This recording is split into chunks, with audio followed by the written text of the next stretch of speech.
Welcome to the Orbital Sword. I'm David Moulton. I am Scottus Maximus Herzog. And I'm Jim Arrowwood. This episode, we're talking about the Hitchhiker's Guide to the Galaxy. We are indeed. We are indeed. So, this was my first time reading the book. You never read it? I had never read it before. Wow. It's possible that I heard the radio show, but I didn't remember. But a brief synopsis of the book is we've got our main character, Arthur, and he's a human, and it just so happens that on the day of the book, the Earth gets destroyed, and he winds up hitchhiking across the galaxy with a guy that he thought was his friend. It turns out to be an alien named Ford, and they just kind of have a mishap of falling into one problem after another. No real agenda or anything. It just kind of happens, and it's all kind of based around this book called The Hitchhiker's Guide to the Galaxy that kind of explains everything in the universe in layman terms so that people can get around and live this hitchhiker's lifestyle. And through the process, you find out that Earth was created to be a living computer for transdimensional beings. That's the basic plot. That is the plot. That works. That works. That works, indeed. So, yeah, that's my super brief summary. That is a great super brief summary. So, first time reading it, what was your impression of the book? I don't like this at all. I didn't enjoy it. You didn't enjoy it at all? Nope. You're serious? I'm serious. Not your type, not your cup of tea? I did not like it. Oh. I had to force myself to read it. Oh, wow. This book could have been a one-seat reading, and it took about 4, because I found it very boring. However, what's that? This is really interesting. I have never met someone who did not like The Hitchhiker's Guide to the Galaxy. It could be the medium. I just was so bored with the way he wrote and the way that he explained things.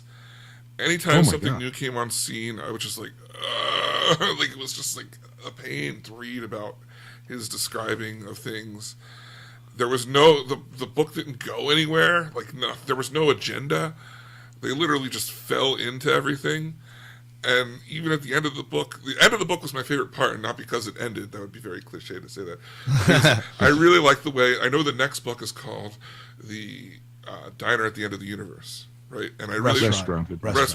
Diner at the End of the Universe was the Sci-Fi Diner podcast, the original title. So based on that. Based on Douglas Adams. Yeah. But I really like how the book ends, but the adventure, which finally feels like it's going somewhere, kind of starts, and they're just like, "Hey, all right, next stop's the restaurant at the end of the universe."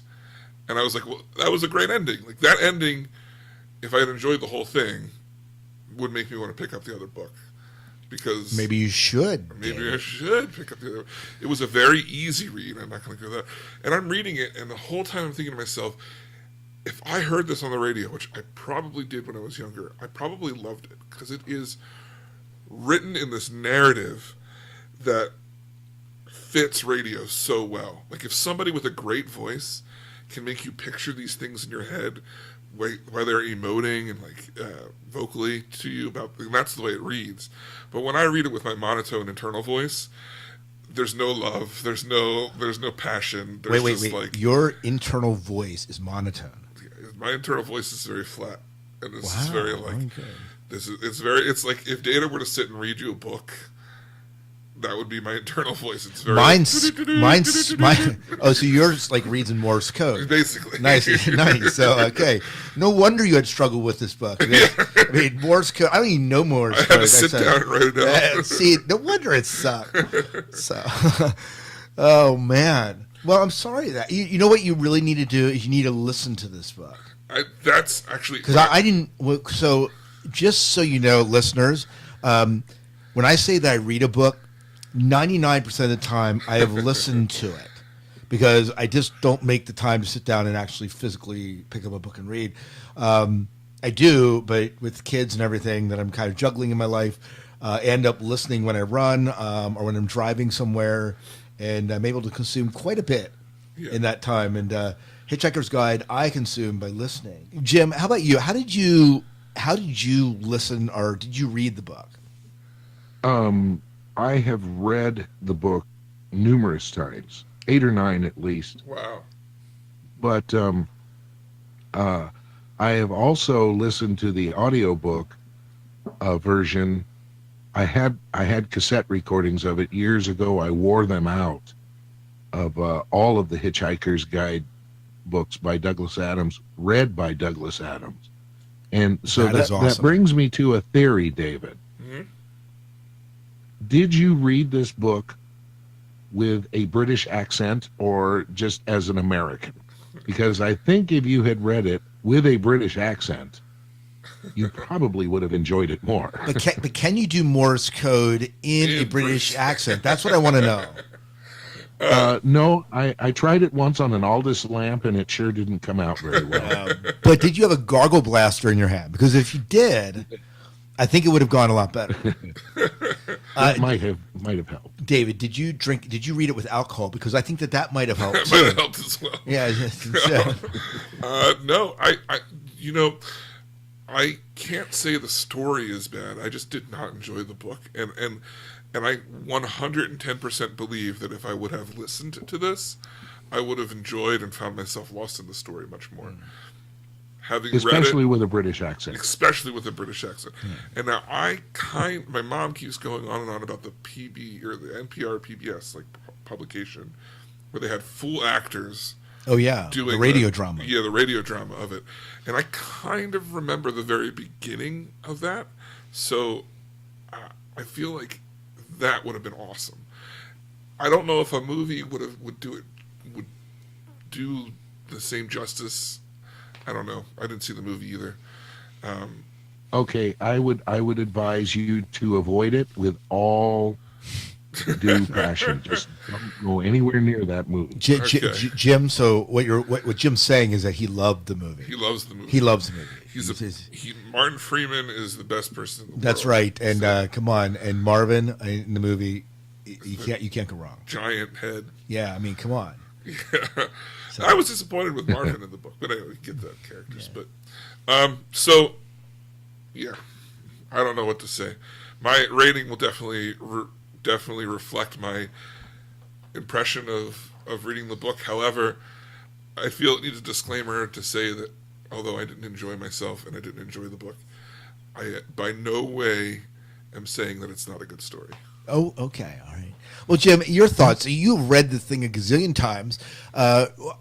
What your impressions this time, going back and revisiting this old friend of yours after, I don't know how long it was since you last read it.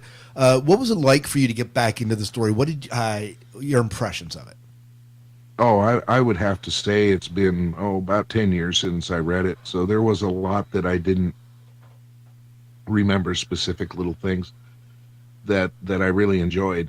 I just the opposite of what David said. I love the way he puts the words together and the language and the sentence structure, because that's what really grabs me.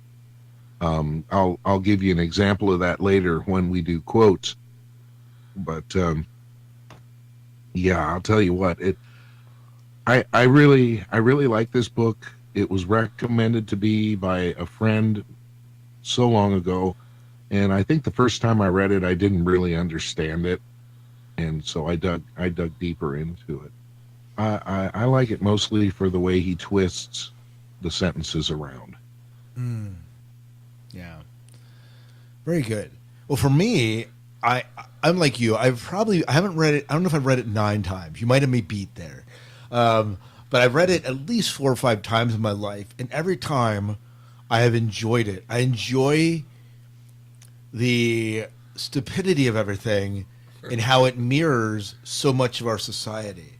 Like for me, when I read this book, I'm like, oh, here's a commentary on society, and I feel like it's still, let's destroy a house to put in a super highway that no one needs and no one's going to use. I mean, it's, and I just think there's, and then it's outdated the moment it's done, because we no longer need that. We have a new way of travel, and it mirrors so much of, I think, our society. And so when I look at this book and I read it, I'm constantly saying, well, that makes sense. Well, that's kind of a commentary. Oh, and so I'm finding relevance for me when I read it.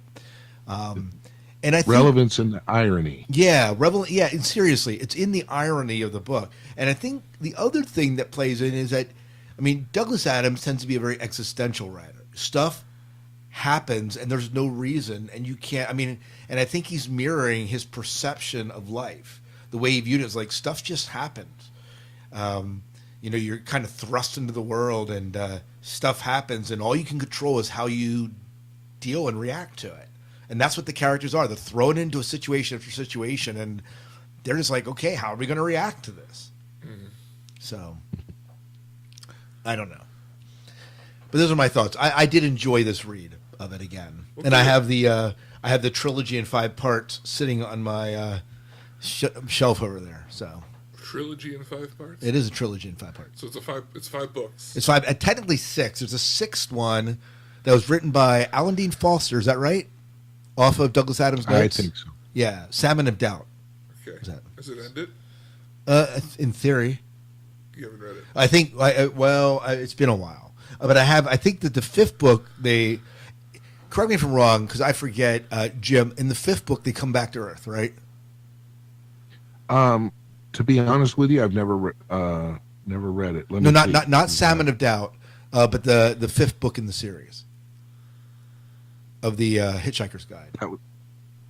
Would that be Life, the Universe, and Everything? I think so. Don't they, like, the mice rebuild Earth, and he comes back to Earth? Okay. Yeah. Something, yeah. So yes. Spoiler alert. But, yeah. See, yeah. I may enjoy the overarching story if I got the whole thing. And this felt like a very small. It's a very small book too. It's like 200 pages, so it's compared to what we've normally been reading, which has been like 8 to 1,000 or whatever. You know, thick novels, heady novels. This is very light, so it very much felt like the first chapter of a broader story. And well, even in you saying at the end, like, it felt like, oh, the story's going to get going now. Maybe it does. And there were things that I was curious about, like some things were very foreshadowed, and kind of like once you figured it out in your head, it was like, come on, like the mice making Earth to be a computer, like they explain it, and then they go ahead and tell you the story of it, and it just takes forever. But things like I don't even remember his name. The guy with the 2 heads he turned off part of his brain or whatever. Yeah, that's Zaphod Beeblebox, right? Yeah, Beeblebox. They turned off part of his brain on purpose. Like, I'm curious about that. Like, I want to know what's going on there. Because whatever it is enough for him to give up being president, to steal this ship and go gallivanting around. So anyway, there are things that I found interesting, but they don't resolve in this book. Yeah, very true. No, they don't. No, they don't. Yeah, I agree. I agree with that. Well, so where do we want to go from here? So we're overall impressions. Do we want to delve into characters a little bit, or are we do favorite scenes? I mean, I guess characters is probably pretty appropriate. Right. So, what did you think of Arthur Dent? I mean, was he the main character? I mean, to me, Ford was the main character. Arthur was. I mean, I know you're supposed to be from his perspective because he's an Earthling, but he doesn't do anything much. He's just kind of like along for exposition. So, yeah. I mean, I can't say I didn't like him because he didn't do anything. But the same way, like, he doesn't really stand out as much as the other characters do to me. I was more interested in the lady Earthling. So Trillian. Yeah. And the fact that she just, like, accepted that Beeblebox came and, like, was like, yo, like, hit on her and was just like, I'm an alien, like, come with me. And she was just like, all right. Yeah, sure, why not? Why not? Like, whoa. Well, don't forget though the subplot that went along with that, where Zaphod came in and took Trillian away from Arthur. Right. Which caused a lot of tension between those two. Right. Yeah. Right. Yeah. Well, when you hear it from Arthur's perspective, he's like, really beat up about it. When you hear it from her perspective, she was like, "Oh, we were talking, and this other guy walked up, and he had something better to talk about." So, Right. I went with him. Yeah. Well, she is, after all, an astrophysicist or something like that. Right. And Arthur Dent is just Arthur Dent. Right.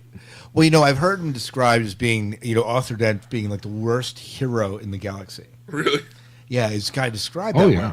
But like, there's something every manish about Arthur Dent. There's something very common man, but he gets himself in with this band of people, and somehow he's like the catalyst for them in the middle of all of them. And in the story is still revolving around him, even though the other characters are kind of doing their thing, right? Right. Well, that's because perhaps Arthur Dent represents us. Right. Yeah, I think very much he's supposed to be, like you said, the everyman. Right. So much so to a point that he doesn't stand out to me. Yeah. Well, and he has such great. In one way, you made a comment, and I agree with you, David, that Arthur Dent is there so that we can understand what's going on in this new universe. Mm-hmm. Because without Arthur Dent, we wouldn't understand it. Mm-hmm. And so the fact that he functions as a character where we do get a lot of exposition thrown at him so that we understand what's going on. Mm-hmm. But he also is a catalyst for some of the things that happen. But do you feel like, well, I felt like, like you said, Arthur was you got the exposition through him, the world explained to him, but then the narrator also explains things. It's just like, it just felt like too much. Because it would be like, so he would meet somebody and they'd be like, oh, this is Ford would be like, this is this guy, this is what they do, this is whatever, and then the narrator would take it to the next step and explain like the history of the species or whatever. Right. Did that? Yeah, you guys liked it a lot more than I did. Oh yeah, so that didn't bother me, but Well, and see, that kind of adds to everything. That, well, the entire book is exposition. Mm-hmm. You don't really get any resolution of anything, but that extra explanation is where you get the real funny stuff, in my mind. Yeah. I think it's like, if someone were to write Arrested Development down on paper, it would read like this: boring, and I wouldn't find it funny. However, put it in another medium where the voices are different, like the narrator is almost like this omnipresent voice chiming in and providing the humor against the like starkness of everything else. That would be great. I mean, played by some British guy, or even if you want to throw in Ron Howard, because how can you go wrong with him to narrate the voice? Like, I think that it would make it much more enjoyable. But in my head, the voice doesn't change. Yeah. So, which I think why, and I know that Jim, you're not a fan of the movie, but having Martin Freeman play Arthur Dent was perfect, because he comes off, if you watch Sherlock, he comes off as this kind of common man. Like, even having him play Bilbo, he's this common nobody that suddenly is thrust into something bigger than himself. Yeah. And he plays that sort of character well. He does. Yeah. Well, what about Ford Prefect? You want me to go? Jim, why don't you go? Oh, well, Ford, I think, is my favorite character, because no matter what happens, he doesn't get rattled. And he just takes everything in stride, and he knows his business. He knows where his towel is. I'm trying to think of an example of where, he was trying to talk Arthur into not guarding his house because there's no point to it anyway. And right. It's, well, let's pop on down to the pub and have a pint. My favorite thing about that whole thing is when they convince the cab driver, or the caterpillar driver, the guy, the machinery driver, to go out and like sit in front of his house for him. Yeah, who just happens to be a descendant of the mighty Genghis Khan. Right. And it's just hilarious. And he goes for it for a while until they actually destroy the house, and then it doesn't matter. Well, Yeah. all of them are under Ford's hypnotic spell Well, true. at that point, That's right. and that doesn't break till right before they're destroyed. Yeah, right before they're taken off. But Ford is a fascinating character, I think, because of that. I'll agree with Jim. I think he was my favorite. I enjoyed seeing the world through his perspective more than Arthur's, because what I found funny was stuff Ford's perception on humans, and Arthur would say something that seemed normal, and then Ford would be like, "Well, I used to think that they didn't stop talking because then their brains would stop working, and then this is something like, Yes. But now that I realize that if they do stop talking, their brains will start. I don't know, something like that. So Yeah. I thought that stuff was more humorous than the audacity of the aliens. Yeah. Well, and I like how you said, Jim, that Ford's one of these guys that takes everything in stride. Oh, we're tossed out the airlock. We have 30 seconds to live. Not too worried about it. 29 seconds later, boom, Zaphod Beebox to the rescue. Something's going to come along. Right. I have my towel. We're good to go. What's his face? Chris, guy who plays Star-Lord would play him really well. Oh, Pratt. Pratt, yeah. Yeah. Yeah, he would. Mm-hmm. So if we were to recast this, we have Martin Freeman still playing. Yeah, I would keep Martin Freeman as as Arthur Dent, but then Ford Prefect played by Chris Pratt. Chris Pratt. There we go. Now we need Zaphod Beeblebox. Man, I don't even know. Iggy Pop. Iggy Pop. Let's have Iggy Pop play him. Like a Hugh Laurie player? Yeah. Iggy Pop. Hey, I can see see Iggy Jim. Pop Jim seeing it. He's laughing at it.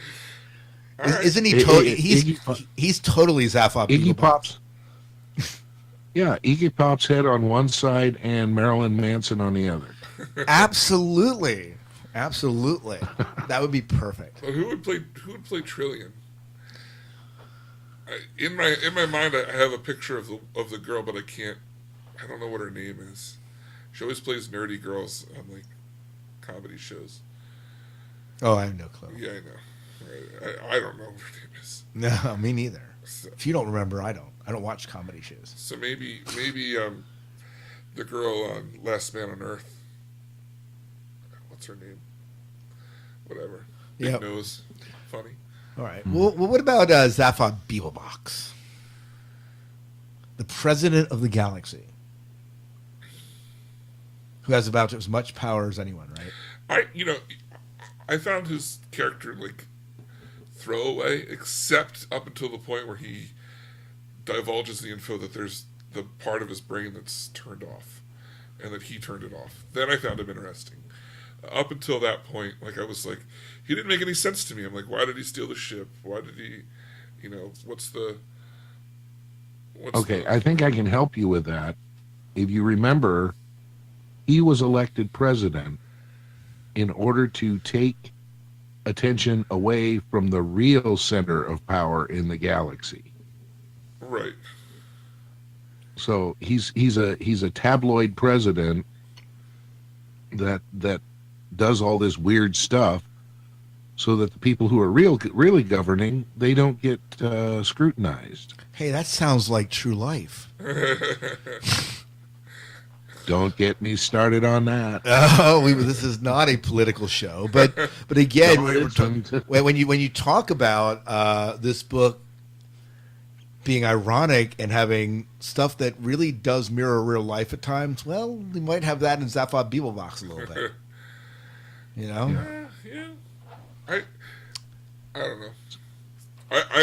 I'm really, if anything gets me to continue, and it would have to be audio, which I gotta say I'm slightly interested in doing. It's going to be the curiosity behind this character and why, why he's motivated to do the things he does. See, and on my impressions of Zaphod is, I would not like this person.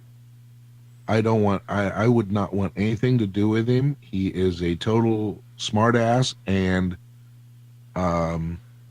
says things that they're non sequiturs, and he doesn't contribute anything. I agree with that. He's very into himself. Yeah. Which and I'm not trying to imply anything, but a president has to be. Right. Yeah. So a celebrity president who is into themselves, doing their own thing, to draw attention from what's really going on. What's really going on. Yeah. Join us on our conspiracy theory podcast.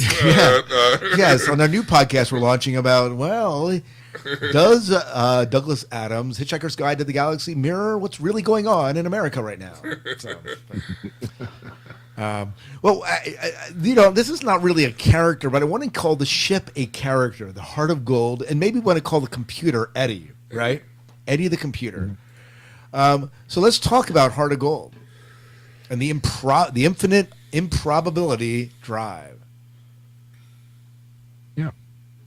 Any thoughts on that? Hits every point in the universe simultaneously. It's very true. And I think it's this idea of improbability really does mirror, stuff just happens. Yeah. There's no rhyme or reason. So. Well, of course. There are infinite possibilities with everything you do. Right. So. And some of them are so improbable they don't even make sense, like the missile turning into a whale. Oh, one of my favorite scenes, mind you. I use that scene in my classes. Oh yeah, in world literature. I like that scene too. I like the whole thought process of the whale. Well, it's very existential. Yes, and that's why when I mentioned there, that I think Douglas Adams, on one level, is writing on it from a very existential viewpoint. That stuff just happens, and he turns into a sperm whale. That's actually one of my quotes when we get to it. That whole conversation is absolutely great. But. Yeah, so definitely there. What other characters are we missing here? There's others. We talked about Trillian real briefly. Marvin. Let's talk about Marvin, our favorite depressed robot. Yes. I love Marvin. he is. Would you call him the realist of the group? I'd call him the fatalist of the group. The fatalist. Yeah, no, definitely a little bit Eeyore-ish. Mm-hmm. If you're to tie it in a little bit to Winnie the Pooh, I guess, but. Definitely the fatalist of the group. Yeah, and brilliant, a genius. Yeah. Oh, you folks just don't understand. But then again, you don't have a mind as large as mine. I started off not liking him, but then I towards the end I enjoyed his antics a little bit more, especially when he killed the ship by talking to it. Oh, yeah. There was no one to talk to, so I plugged into the ship and it committed suicide. That was hilarious. Oh, David, you got to look up somewhere the songs that he does in the third book, Life, the Universe, and Everything. Okay. Because he sings a lullaby. Oh. It's great. All right, I'll have to look it up. Now I lay me down to sleep. Try to count electric sheep. Sweet dream wishes you can keep. How I hate the night. What was the one thing before he shut off at the one point when he's left in the Wormspill crater? Arthur walks away and he's like, well, he decided to count sheep, counted to 4 billion, and 2 seconds went by and he turned himself off. And he does all this stuff and you're like, oh, he kept busy, but then it was only 2 seconds. So. Yeah. Anyone else we should talk about? I mean, those are some of the major characters. We have, of course, Frankie and Benji the mice. Yeah. Slarty Bartfast. Oh, yeah. Smarty Bartfast. And who was he again? I forget. He was he was the one that works at Magarathea. Yeah, the world. Helping to build the Earth. That's right. He was the designer of the fjords around Norway. Okay, yeah. I was going to say Iceland, but Norway's right. Yeah, it's the fjords in Norway. And he was right. He won an award for that. Yes. Those are some beautiful fjords. Yeah. I can't argue with that. But yeah, so. But yeah, I don't know much to say about him, but I liked him as a character. Yeah. So none of the other characters really stuck out. It's really the core four. Why don't we jump in? Any favorite scenes that we had? We mentioned, I'm sure, some of them already, but what are some of the favorite scenes that you had? David, how about you? Well, my favorite scene kind of goes in with my favorite quote part, and I don't have it written down, but it's when they're discussing, the mice are discussing what to do about Arthur runs away, and they're like, we know the answer to the universe, we don't know the question, and they're like, quick, let's just come up with a question because I don't want to spend 10 million years doing it again. And the guys they throw out a couple and they're nothing, and he's just like, how many roads must a man take? They're like, yeah, that's perfect. It's very like it can mean so many different things. The answer's 42, and they're like, we'll go with that. Let's just go back and tell everyone this is the question. So I thought that was my favorite part. That was your favorite part. Jim, how about you? Favorite parts or scenes in this book? The entire first chapter, the opening, it just grabs me when I read it, and makes me want to read more. Yeah, that I do like that opening scene. The whole destroying the house to build a superhighway, and then that mirroring, well, let's destroy the Earth to build a superhighway. Yes. Well, yellow. Why do I keep thinking about yellow? Right. Looks out there's a bulldozer outside. Yeah. I think one of my favorite scenes, again, and we mentioned this, but the sperm whale scene has to be one of my favorite scenes. In that whole conversation. So out there. Yeah, I think that's probably my runner. Yeah. That followed by them walking through it, to find the entrance. Oh yeah. Just walking through the sperm whale crater. Right. Yeah. Why is there a sperm whale? Yeah, I'm trying to think if there's any other scenes. There's a lot of funny parts, but I think the thing that makes it funny, like Jim, you said, is the irony in a lot of what they're talking about. Yeah. The idea of mice being the people that were really running the earth, and humans thinking they're controlling the mice when really it's the mice controlling the humans, making them do things, and the dolphins realizing that, you know what, thank you for all the fish. We've been trying to warn you for the longest time. You haven't been listening, but good riddance. Yeah. The computer being the Earth being a giant computer, and the way that the calculations are being done on the backs of napkins in bistros, and I don't think it got that far in the all movie. that. Did it? Yeah, I know it did. They talk about it, but it's when they're talking about the Earth, I think it's the mice when the mice are conversing about what has happened. So it's people do because I must have missed that. I missed how they were using the people as machines. People just start writing without noticing it. Is that it? I think it's like doodles. Oh no. Yeah. Go ahead, Jim. It bistromathic calculation. that and of course thinking that digital watches are pretty cool. Oh yeah, I got the digital watch thing. Yeah, that's cool. Yeah. Too bad they didn't have cell phones back then, because smartphones would totally be what he's writing about right now. But oh gosh, I know. But so we're here. Do we have any favorite quotes? Well, I give mine. I don't have it written down, but the conversation between the two mice about coming up with a fib for. Oh yes, that is a good one. For the Jim, how about you? Do you have one? Yes, I do. It's from Chapter 2.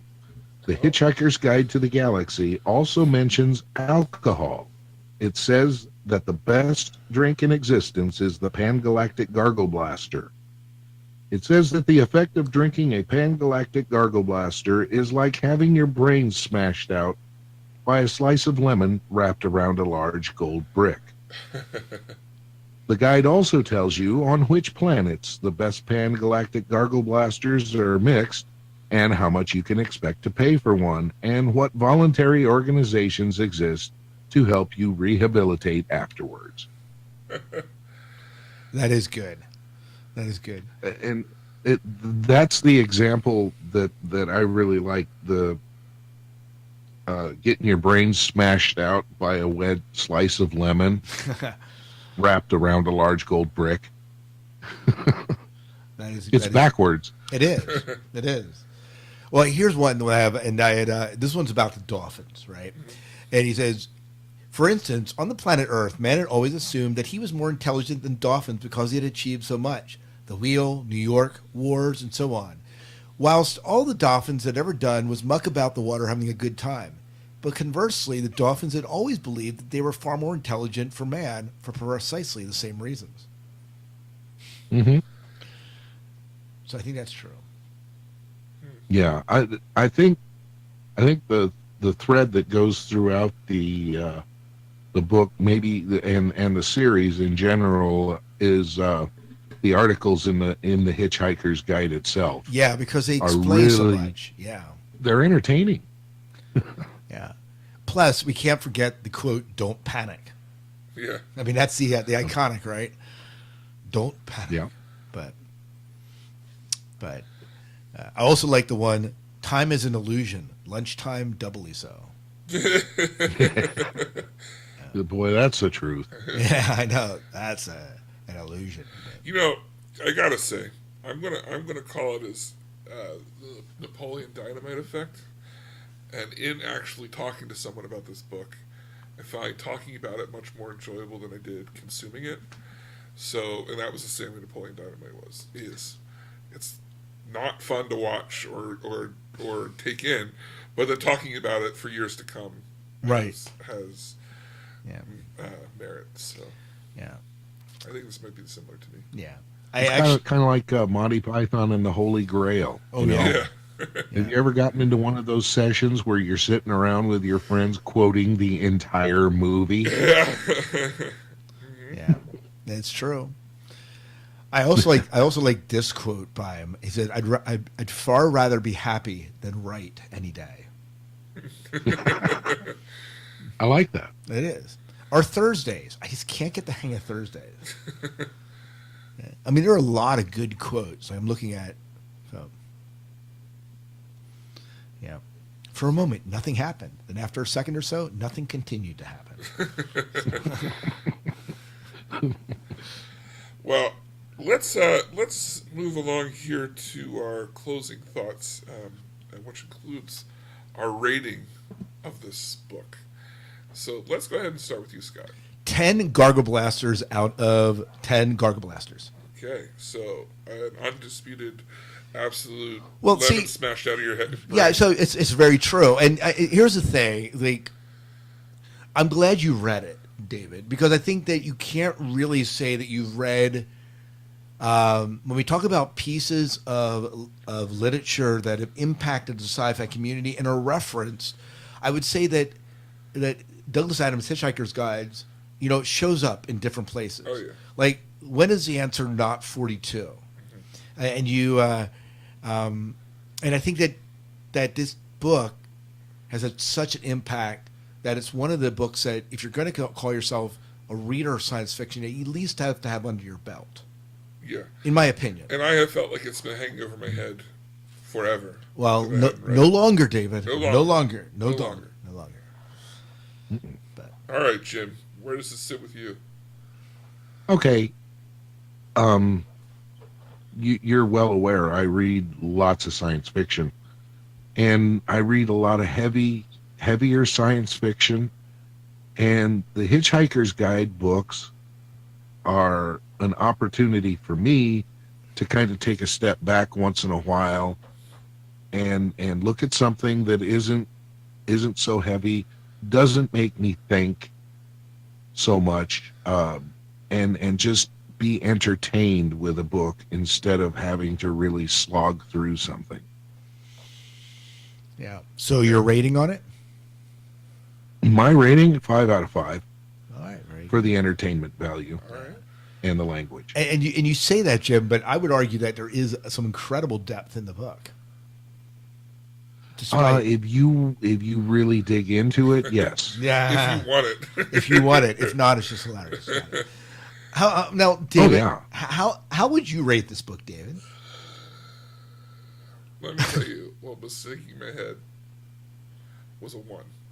And I'll raise it to a 1.5.75 because I feel like I could consume it differently and it could change my mind. I would not recommend the book to anyone.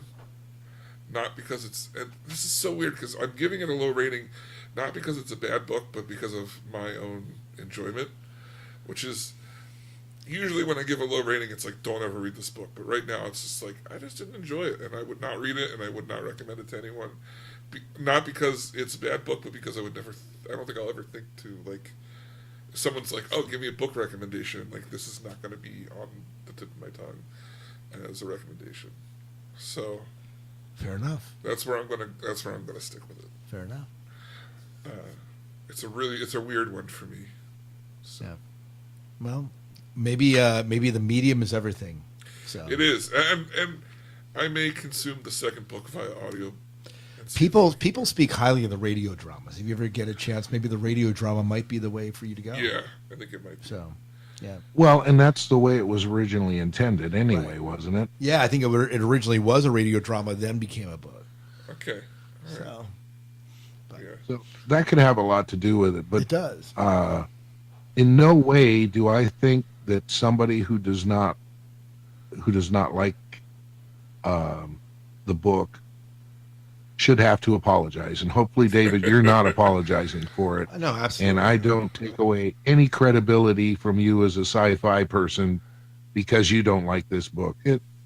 It's cool. I can certainly understand why. So you don't have to turn in your geek card, is what we're saying. Thanks. Yeah, Thanks. you can keep it for a little bit longer. I felt like I put another notch on it for reading it. Now, if I feel like I would need to be more apologetic if I hated it, like was anti the book. I just didn't enjoy it, which is a little bit different. It is a little bit different. Yeah. So. Now, if you run down Babylon 5, though, I will revoke your geek card. I do like Babylon 5. I have trouble getting into it because it's very intellectual. But that's just because I haven't given it the time it needs. Yep. So. Well, I think that's about it, right? Yeah, that about wraps us up. So next time, Larry Niven, Ringworld. That's right. Of course, we want to know what you think of Hitchhiker's Guide to the Galaxy, as well as Ringworld for next month. Ways that you can interact with us. You can find us on Facebook at The Orbital Sword. You can find us on Twitter at The Orbital Sword, I think. We have that set up. Did you set it up? I think we did last time. Okay. Well, you might be able to find us on Twitter. Yeah, we will be on Twitter. We'll just have to get you that information. Go to Facebook and we'll let you know the Twitter. We also have our website, theorbitalsword.com. Right. And you can check us on Goodreads. That's going to be our number one place to interact and vote on books is Goodreads. We're going to have all our polls up there. A really easy way to connect our books and see other people's thoughts. So. And we do want to hear from you. Like, what books do you want us to read? And we will... we get enough majority rules, or we will put them into a poll that you can then vote. I'm excited to continue sailing down this journey. So sounds real good. Cool. So, once again, for the Orbital Sword, I'm David Moulton. And I am Scott Herzog.